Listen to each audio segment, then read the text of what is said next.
Good afternoon, everyone. My name is Dr. Kimberly Fowler. We're going to get started right now for our Diabetes Communities of Learning webinar. As I said, my name is Dr. Kimberly Fowler, and I'm the Technical Assistance and Research Coordinator here at the National Council for Urban Indian Health. This webinar is actually through our Diabetes Communities of Learning. And for those of you that are not familiar with our Communities of Learning setup, it is a virtual source to connect our different communities so that we have an opportunity to learn and share with each other. Currently, your lines are muted, so they'll remain muted during the presentation portion of our webinar. And during our question and answer period, we'll unmute you if you have any questions.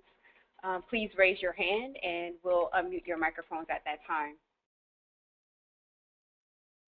I would like to introduce our speakers for today's webinar. They're joining us from the Indian Health Center of Santa Clara Valley in San Jose, California, as well as here in Washington, D.C. First, we will have speaking Dr. Ann Bullock. Dr. Ann Bullock is a family physician who has worked for the Indian Health Service for 22 years. All of them have been based with the Eastern Band of Cherokee Indians in Cherokee, North Carolina. Since 2009, she has been the clinical consultant for the Indian Health Center Division of Diabetes Treatment and Prevention. She is also the IHS National Chief Clinical Consultant for Family Medicine. Dr. Bullock is an enrolled member of the Minnesota Chippewa Tribe. Next, we will have Dr. Ramin Naderi. He is the Community Wellness and Outreach Director of the Indian Health Center of Santa Clara Valley, which was founded in 2002. Under Ramin's supervision, the Community Wellness and Outreach staff has received training in the areas of fitness, nutrition, diabetes care, diabetes prevention, weight management, and health education for American Indian, Alaska Native populations in Santa Clara County. The Indian Health Center Wellness has been instrumental in carrying the message of hope to the community in Santa Clara Valley, and they're telling their story today. We also have with us, our last presenter will be Ms. Jan Chacon. Dr. Chacon has managed the Diabetes Prevention Program at the Indian Health Center of Santa Clara Valley since 2007. Through her leadership and vision, the DPP has been the recipient of 3 national awards, including the 2011 American Public Health Association's Archstone Foundation Award of Excellence, which they received an honorable mention. The IHC's DPP was featured in the International Diabetes Federation's Diabetes Voice magazine, as well as the ADA's Diabetes Forecast magazine. So at this point, I'd like to turn it over to Dr. Ann Bullock, who will be giving us a presentation on historical trauma and chronic disease.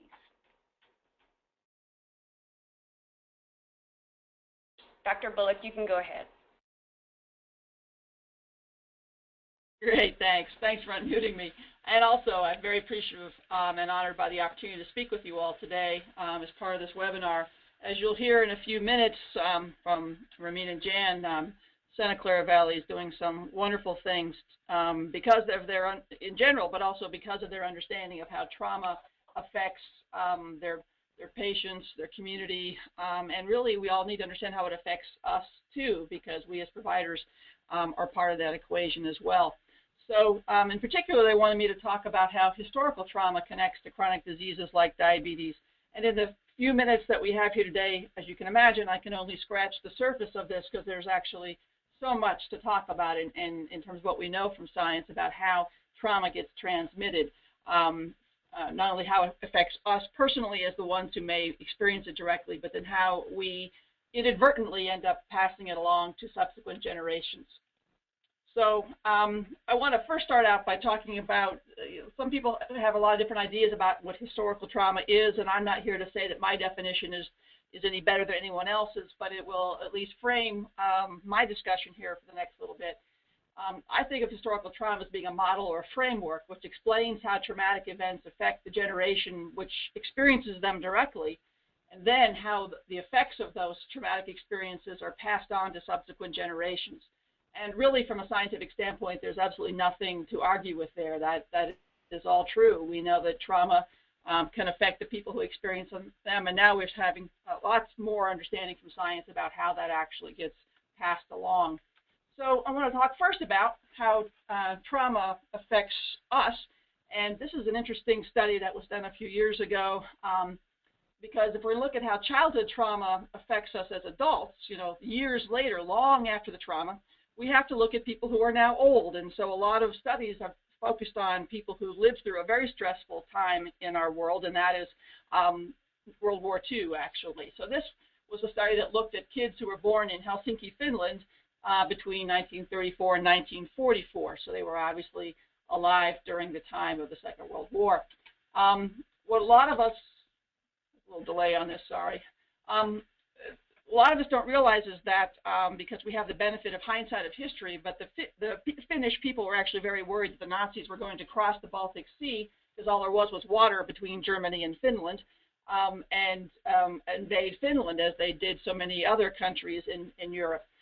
And so the Finnish people, afraid that this might happen, some of them took the extraordinary measure to protect some of their children of sending them abroad to other countries during World War II. But they were separated, therefore, from their parents during this time.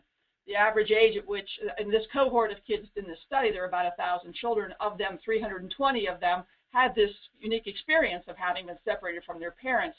At the average age at which that happened was about age 5, and they were gone on average for a little under 2 years. So now flash forward 60 years later, comparing the kids in this study who were not evacuated, but who were still alive during that very stressful time in Finland, compared to the ones who were evacuated. The evacuees who were separated from their parents and their families during this scary time, 60 years later, were twice as likely to have heart disease and high blood pressure, 1.5 times more likely to have type 2 diabetes, and almost twice as likely to be dealing with depressive symptoms 60 years later. And as one of the papers, and there are some of them on this study, talk about, this study is among the first to show that early life trauma predicts higher prevalence of heart disease and type 2 diabetes in late adulthood. So early life trauma for ourselves affecting our physical as well as mental health many years later. So what happens early does matter.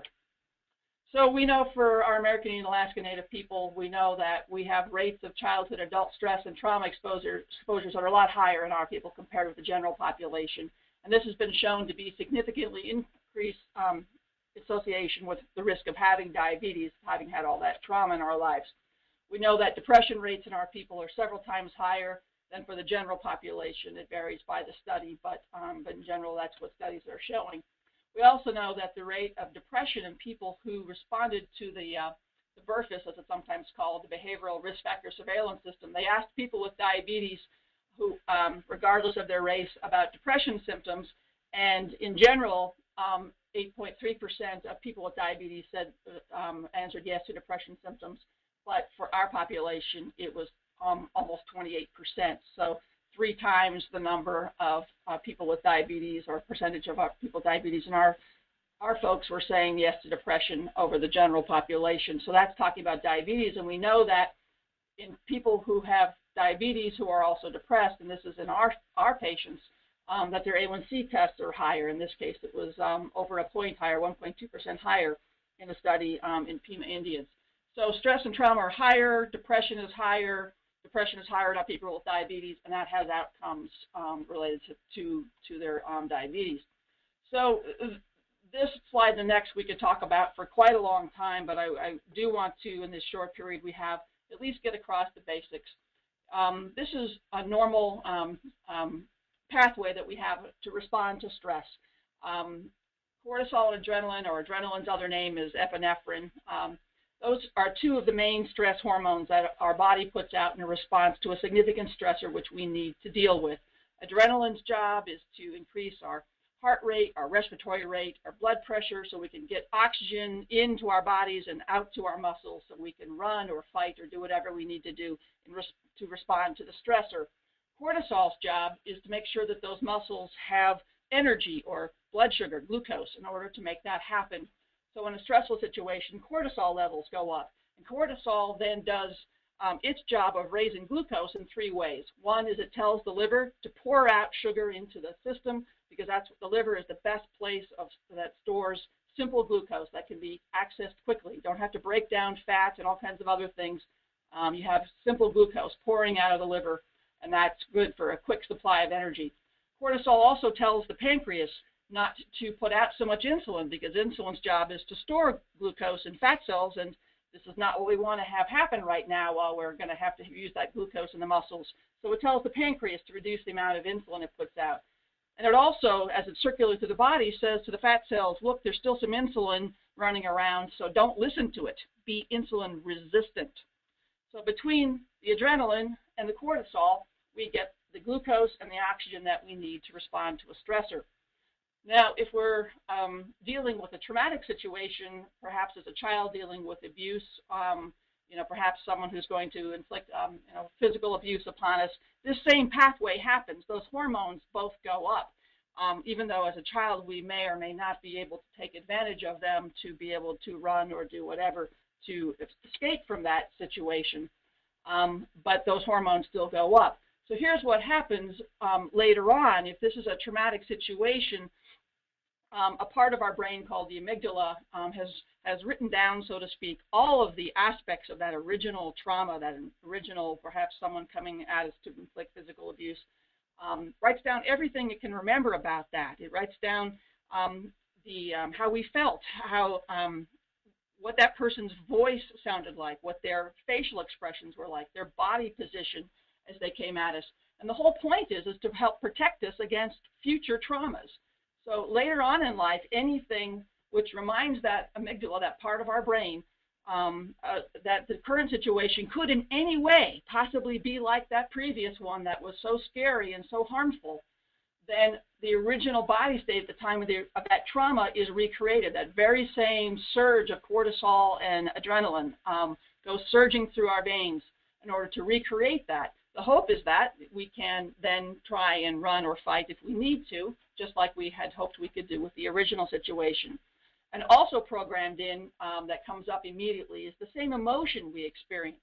So fear and rage or sadness, whatever the original emotion was, also comes up very quickly. So the problem is that if you've had a lot of trauma in your life, especially in childhood when this is particularly easy to be programmed into the brain, lots of things later in life can now remind us of that, or remind this part of the brain of that original situation. It can be someone's tone of voice. It can be their facial expression or a body position. And in the current situation, these may or may not be dangerous things, but to the amygdala, it is saying, gosh, this could be dangerous. I need to make sure that we are protected. And that surge of hormones and all that emotion comes rushing out very quickly, actually in the blink of an eye. This happens very quickly. So for those of us who've had a lot of trauma in our lives, this pathway gets triggered on a large or small scale on a pretty regular basis. And again, it can be everyday situations that we run into that may trigger this, whether or not our conscious mind has any clue that this is happening, because the amygdala is part of the brain that is not under our conscious control. So a lot of times we'll end up with this feeling of fear or sadness and feeling, insignificant and alone in the world, or angry or irritated, and we don't even know where these emotions come from. And a lot of times what's happened is that this pathway has been triggered by something that we're not even consciously aware of. Now, I told you that cortisol and adrenaline have good effects in the short term to help us cope with running away or fighting if we have to in response to a dangerous situation. But when this pathway gets triggered over and over and over again in our daily lives, what do you think happens when you have adrenaline or epinephrine surging, pumping that blood against our coronary arteries, creating high blood pressure over and over and over again? And what do you think happens when cortisol continues to be excreted into the system and we continue to have glucose pouring from our liver even when we don't need it, and we continue to have our pancreas's output of insulin reduced even when that's not helpful in a current situation? And indeed, the International Diabetes Federation acknowledges that the medical literature supports that stress is a cause of type 2 diabetes, not just something that exacerbates it, but actually a cause. So, and this is the basic pathway of how that actually occurs. So that was a fast tour through that. So now we're looking at, so can we connect even more so what happens to us as children with this pathway creating problems as adults? Some of you may be familiar with the Adverse Childhood Experiences, or ACE study. It was done in the 1990s. It was a huge study. Over 17,000 people participated. It was done with Kaiser, the big HMO in California, and the CDC. And they wanted to look at whether things that happened to people as children had long-term effects on their health. And so they asked these 17,000 HMO enrollees whether any of 8 categories of adverse experience had ever happened to them. Those 8 categories are listed there in yellow. It was physical, emotional, or sexual abuse, growing up with a mentally ill, incarcerated, or substance-abusing family member, ever seeing your mother beaten, and parental separation or divorce. Any of those things happening before your age of 18. And what surprised them in this HMO population was that at least 55% of the people in this group said yes to at least one of those. People who are in HMOs are actually at lower risk on average, because to be in the HMO, you or someone in your family has to be employed. So that is not your average risk population. This is a lower risk population for problems, and yet so many of them said yes to that. Well, I will show you some more on the next slide about what the Adverse Childhood Experiences study saw for physical problems for people. But someone in the meantime got the idea, Mary Koss and her colleagues, to look at 7 tribes in the Southwest and ask those people a very similar list of questions. And you can see there the non-native percentages are the Kaiser study, the ACE study in California. The native numbers are in this American Journal of Preventive Medicine article. These are the folks in the 7 tribes in the Southwest. And it's pretty remarkable how much physical and sexual abuse and all these other things were in both populations, certainly higher in ours. And when you look at household alcohol, 2/3 of the folks among the 7 Southwest tribes said yes to having grown up with that. And then this last one is 4 or more ACEs. They gave you an ACE score based not on the number of times something happened to you, but the number of categories of things that happened. So that 8 categories up there, you have an ACE score of 1 if one of those things happened to you, or an ACE score of 6 if 6 of those things happened to you, and so on. So your ACE score has to do with the number of categories of adverse experience. And we know from the ACE study that if your ACE score was at least 4, you're 4 to 12 times more likely to be dealing with alcoholism, drug abuse, depression, and suicide as an adult, even though these things happen to you before age 18. You were 2 to 4 times more likely to be smoking, to get pregnant as a teenager, to have a sexually transmitted infection, or to have engaged with sexual content experiences with multiple partners. When they said multiple, they weren't kidding. It was 50 or more. You're 1.5 times more likely to be at risk for being severely obese, and the diabetes risk went along with that. And in fact, it's what they call a strong graded relationship or straight line relationship at all levels of ACEs for almost everything, including whether you had heart disease as an adult. What they mean by a straight line relationship is that for every step up on the ACE scale you had, going from 2 to 3 or 3 to 4 on your ACE number, your risk went up and up and up. And in fact, having an ACE score of 1 still puts you at more risk than if you had an ACE score of 0. So ACEs matter not just in the most extreme, not just for those who had the worst experiences, but at all levels. It increased people's risks for all these kinds of things later in life. And I'm not going to spend much time on it, but these are examples of 2 other studies since then that have shown very similar kinds of things to tell us that what happens early in life has long-term consequences for obesity risk and diabetes risk as well. And these risks go beyond just how they help increase weight alone. So it's pretty clear that we've got a lot going on here, and it's important for us to realize that what happens to us young has long-term consequences. So as you all are listening to this, you might think to yourself, what is the average ACE score, just supposing, just guessing, of the patients who walk in the front door of your clinic, of the staff who work in your clinic, because this is about us too. And in fact, if we are like the Kaiser study, about 2/3 of us, the answer to the last question of what is your ACE score, our answers are not 0 either. So you've got this group of people, and when I ask this question about the patients in our clinic and the staff in our clinic in similar groups as in the group that's listening to this call now, most people will say without hesitation that the patients in their clinic and their staff have average ACE scores of probably around 5 or 6. which is quite high, as you can imagine. So looking at that, we've got people who've dealt with a lot of trauma in their own lives, and we have to realize that that trips our trigger too, because we've had some of those same experiences. So the question might then come is, where did we learn how to do this?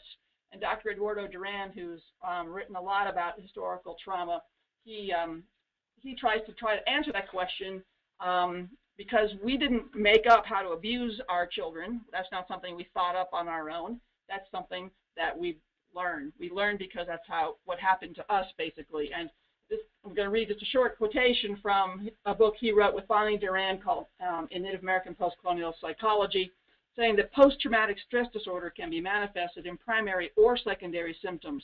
Primary symptoms are those acquired through firsthand account or experience of the trauma. Secondary post-traumatic stress disorder is a normal reaction and can be acquired by having family and friends who have been acutely traumatized. These reactive behaviors are passed on and learned and become the norm for subsequent generations. The normal behaviors of the traumatized person have to change in order to deal with the traumatic event. Normal developmental tasks of growing up are mutilated beyond recognition by the traumas of loss and grief, danger and fear, hatred and chaos. If these traumas are not resolved in the lifetime of the person suffering such upheaval, it's unthinkable that the person will not fall into some type of dysfunctional behavior that will then become the learning environment for their children.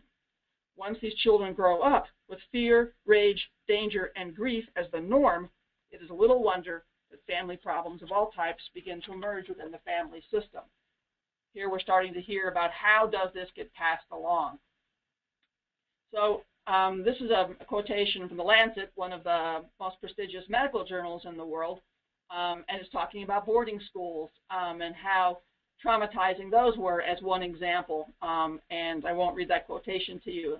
You're all pretty familiar with it. Boarding schools, not for everyone. Some did not have what they report back as negative experiences, but for many, boarding schools were part of the trauma that they have experienced. So how then does this intergenerational transfer of trauma happen? Well, a lot of the studies that have been done in survivors of the Nazi Holocaust.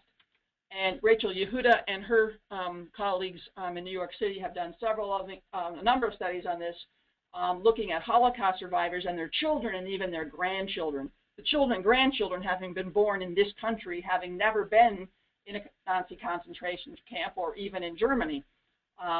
So you can see that in these studies are showing that the trauma of the parents, that exposure and PTSD are associated with offspring PTSD and depression. And similarly, when parents had PTSD in response to what they experienced in the Nazi camps, it's related to higher levels of childhood trauma in the offspring, and especially emotional abuse was quite common, and this was associated with abnormal cortisol secretion. Remember what we said a few minutes ago about how stress and trauma, cortisol is a stress hormone.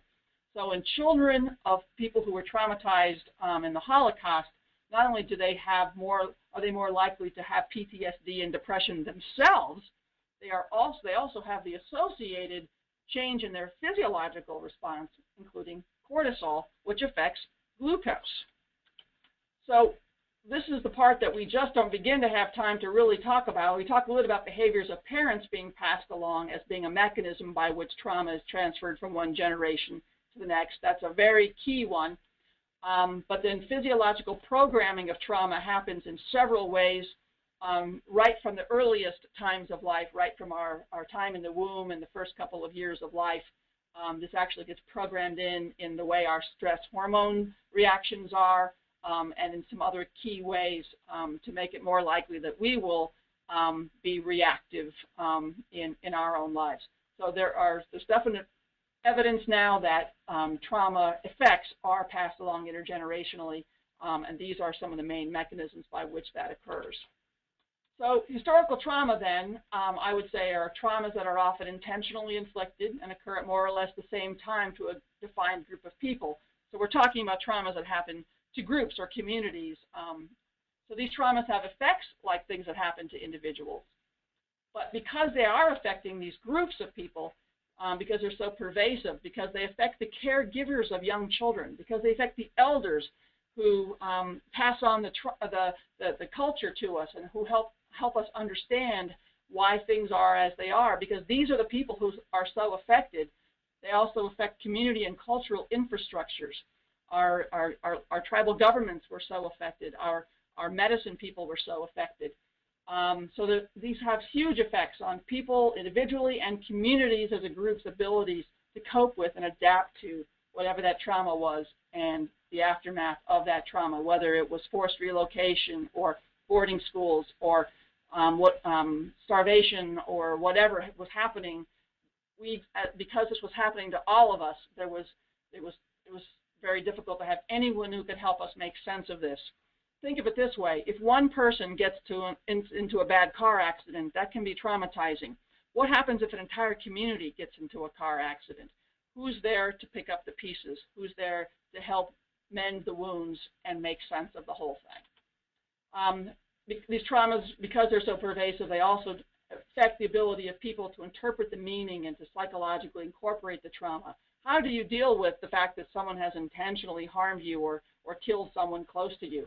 This is a tough thing to do, and when all of these supports in this community that we had built into our tribal systems, when these are no longer as effective because so many of them are affected by trauma, it makes it very tough for the children going forward. And then, of course, it affects patterns of trauma transmission to subsequent generations, as we've been saying.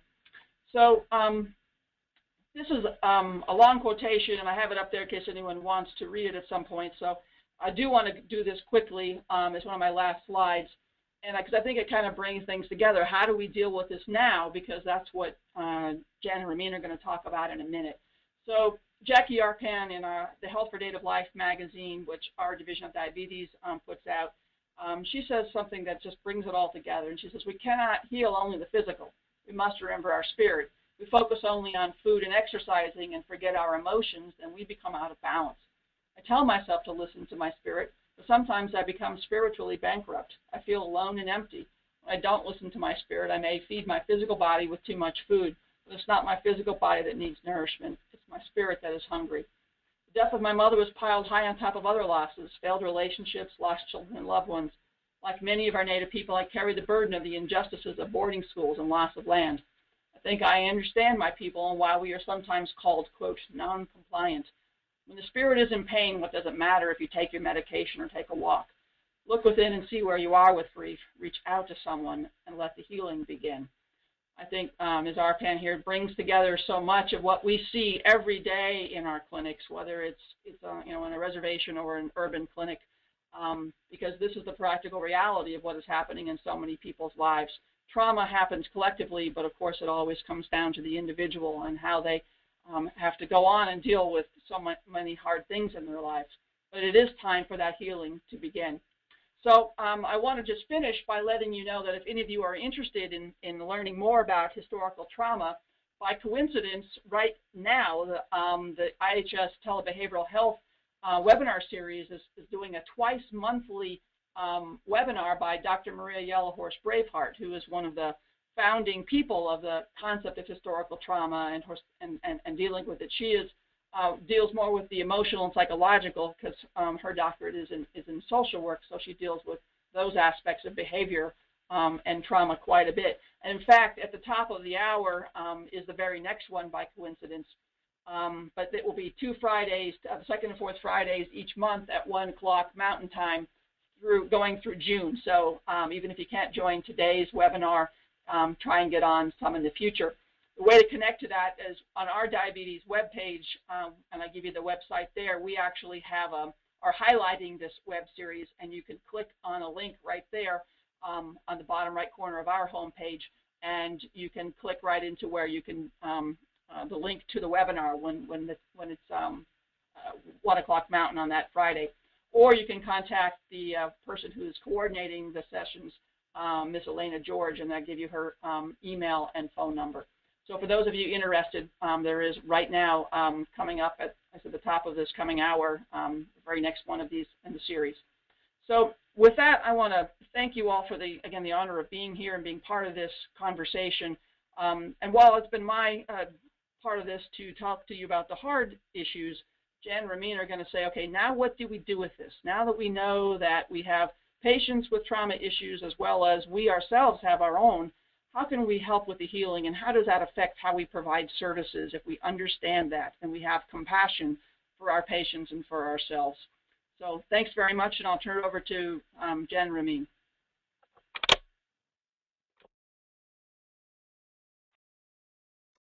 Alaska Native people are now dealing with the consequences of the historical traumas that occurred over the past 500 years. We now recognize that there are far-reaching consequences due to the loss of tribal lands, languages, culture, traditions, and food sources, such as the buffalo. The epidemic of diabetes in American Indians is one of those devastating results.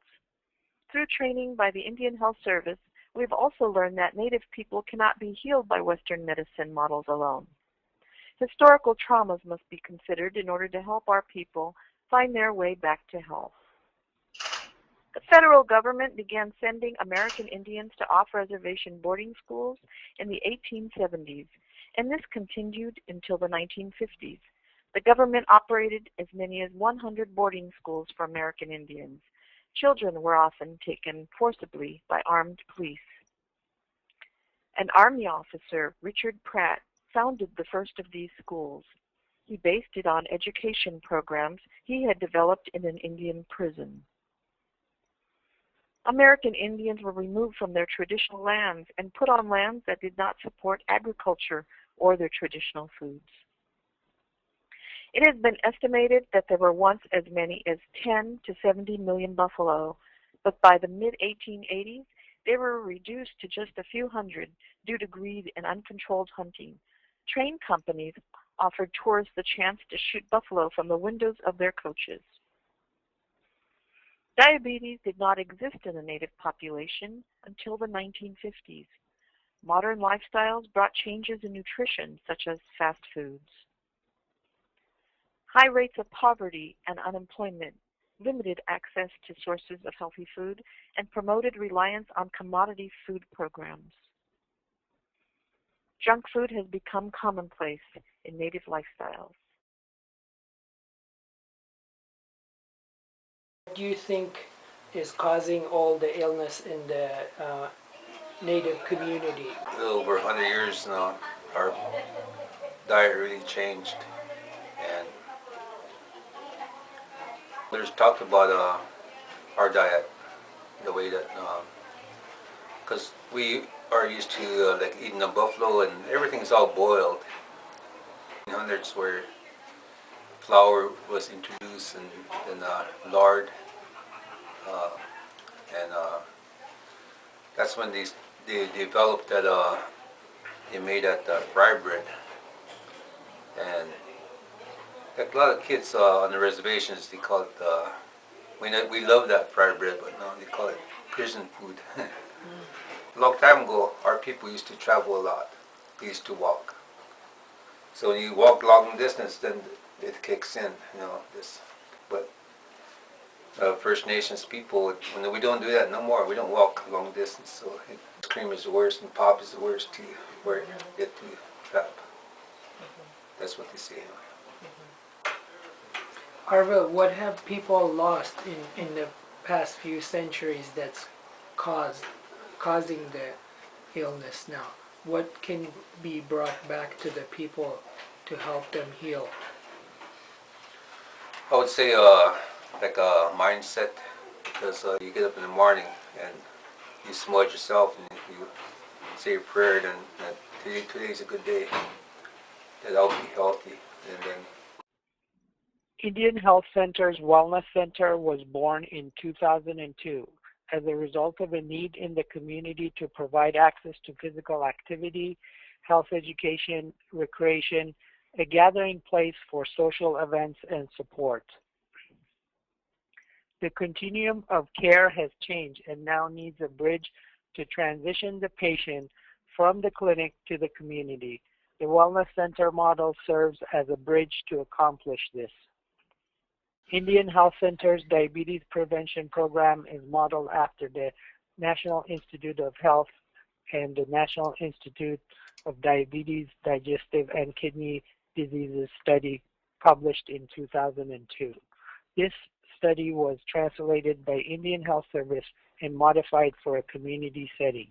A recent American Diabetes Association advocacy update stated that due to the special diabetes program for Indians, there has been a 28% reduction in the incidence of end-stage renal disease in Native American communities across the country. Indian Health Center's diabetes prevention program is holistic, addressing body, emotion, mind, and spirit, and incorporates many evidence-based programs, including the diabetes prevention program.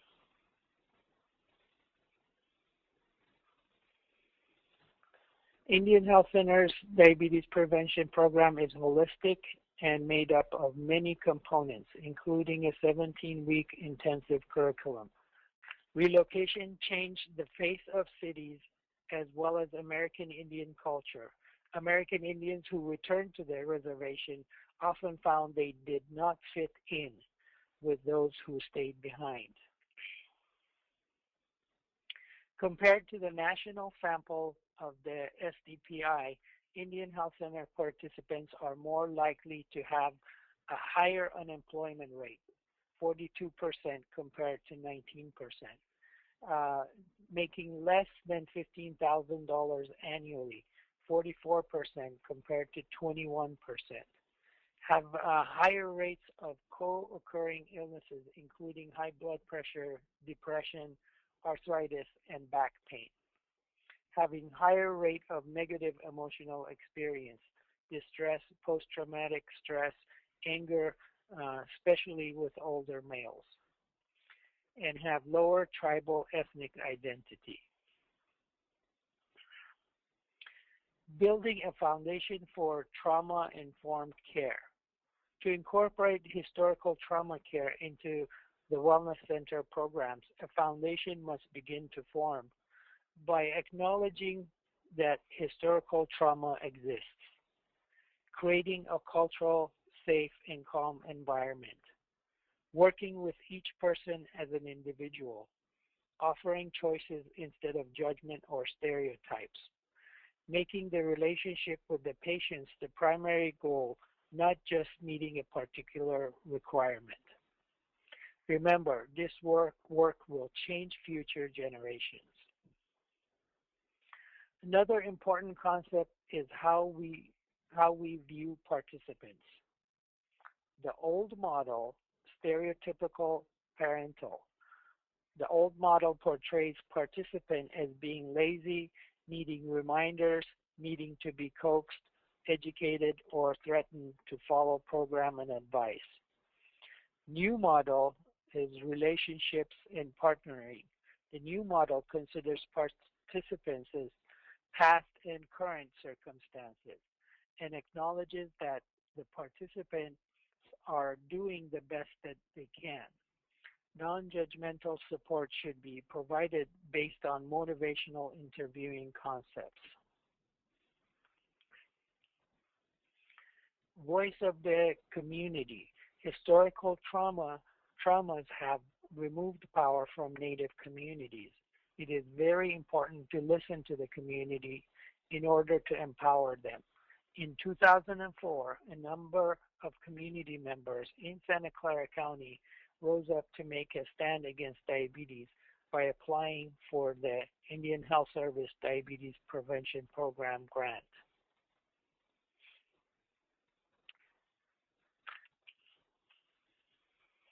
Indian Health Center's Diabetes Prevention Program has a kinesiologist for adapted physical fitness. We are able to start participants exercising at any level. Another result of historical trauma is low access to affordable healthy foods.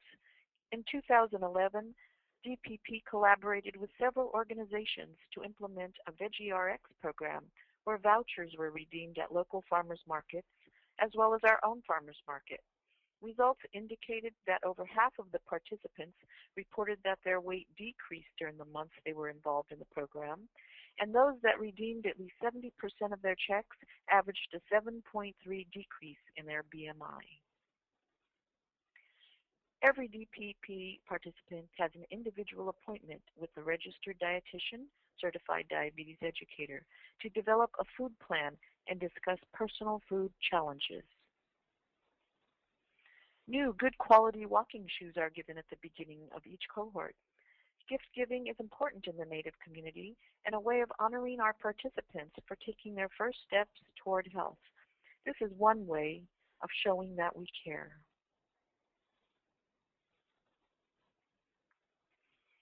Studies show that emotional coping skills and meditative techniques reduce blood pressure, lipids, and depression. In DPP, Tai Chi, meditation, yoga, and guided imagery are learned. Trust-building activities are also important in DPP. Graduation is a big celebration, often with a drum invited to honor our graduates.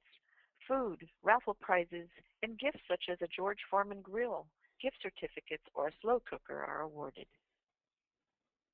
After-core activities are provided on a quarterly basis to bring graduates together to review DPP curriculum concepts, reinvigorate, share successes, and have fun. We try to make after-cores cultural. For example, we've made dream catchers, invited storytellers, made walking sticks, beaded necklaces, medicine bags, and planted herb gardens. For participants overcoming historical traumas, recreation is necessary to restore a sense of peace, safety, and balance. Lifestyle coaching is done individually on a monthly basis during the intensive curriculum and quarterly after graduation. Individual coaching offers an opportunity to make referrals, adapt class schedules, understand challenges, and just listen and show that we care. The curriculum focuses on nutrition, physical activity, stress, and motivation. Topics include being active, a way of life, take charge of what's around you, problem solving, you can manage stress, and ways to stay motivated. Smoking cessation classes are provided on an individual or group basis.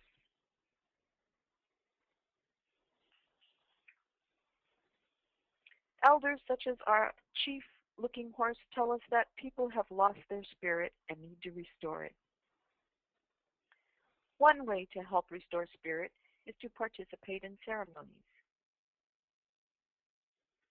As Dr. Bullock discussed, there's a high correlation between depression and diabetes. To address depression, we have a mental health counselor instruct 2 of our 16 core sessions and administer the PHQ-9 at baseline follow-up and annually in order to refer participants to counseling if necessary. DPP is comprised of a multidisciplinary team to address all issues. In DPP, we're aware that our youth are our future. In 2011, we piloted 3 youth DPP classes using a combination of the TRAIL curriculum, Together Raising Awareness for Indian Life, and the DETS curriculum, Diabetes Education in Tribal Schools. We took blood pressures, weight, and BMI measures at baseline and follow-up. We're changing the way our youth view health. According to the National NIDDK study, it was predicted that there would be an 11% annual conversion to diabetes without the DPP intervention. IHC's DPP success is reflected in the 1% annual conversion rate that we have had so far. Our program is nationally recognized.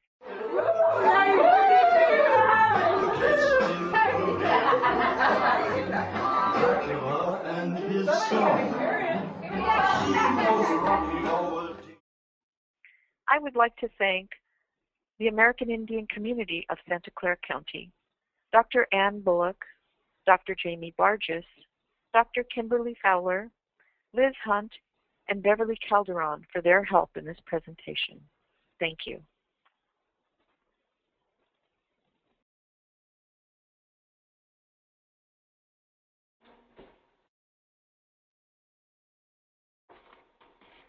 Okay, this is Dr. Kimberly Fowler. I would just like to thank Jan and Ramin and Dr. Bullock for speaking with us today on their, first of all, for Dr. Bullock speaking with us and sharing with us some of her information on the causes of historical trauma, which can lead to diabetes, and the stress that it has on the body.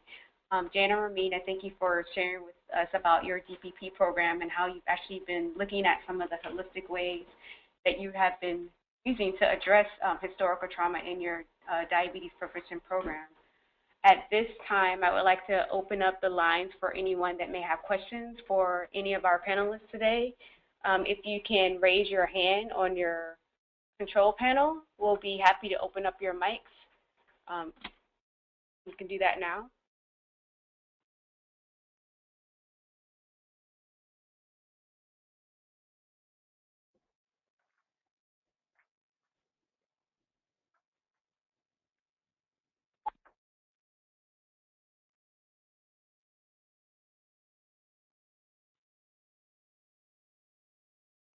Well, I have one follow-up question for Jan and Ramin.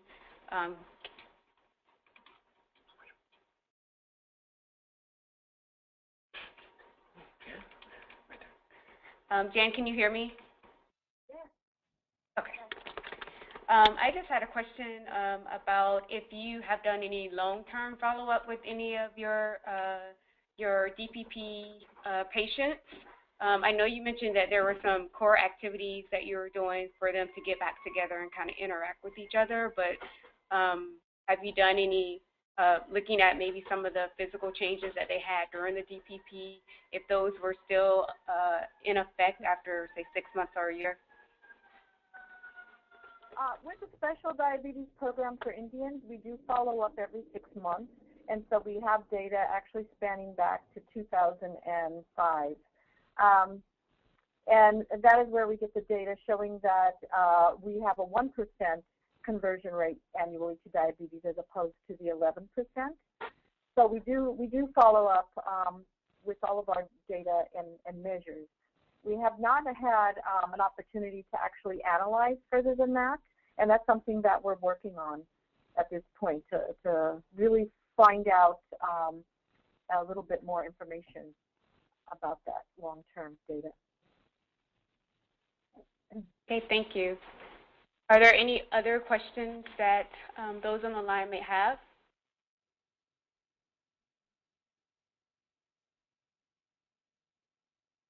Okay. So if we don't have questions, I just kind of wanted to kind of follow up a little bit of where DPP is right now. Yes, please.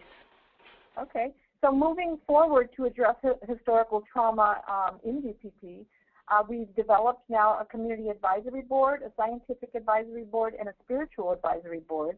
And we've started to initiate a collaboration with Stanford University Prevention Research and Stanford Office of Community Health to identify community-based participatory research projects that will address our historical trauma in our specific community.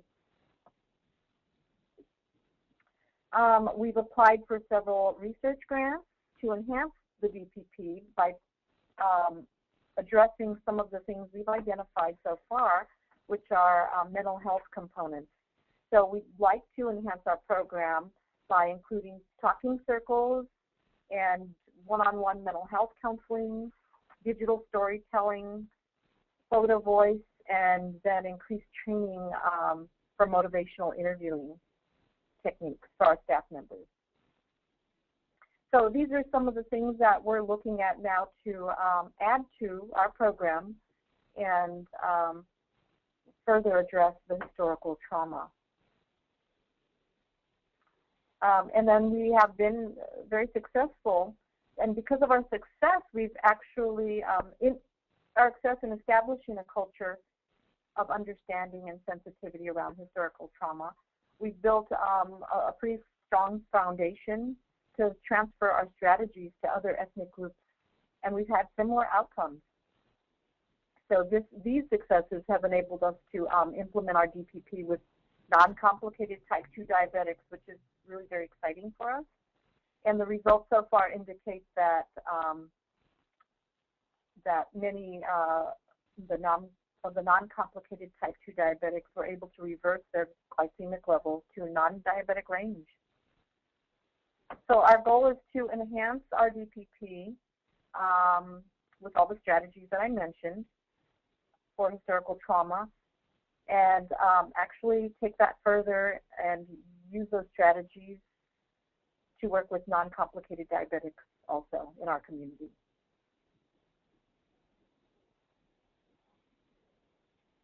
Thank you, Jen, for that update. It sounds like you guys are doing really great things over there in San Jose, and I'm just happy that you were able to actually come on today and share some of that information with us today. And I just want to ask if there's any other last questions. We have about 2 or 3 minutes left for our hour webinar. If there's anyone else that had any other questions for either Dr. Bullock or Jan and Ramin, please feel free to just raise your hand and we'll get those questions answered.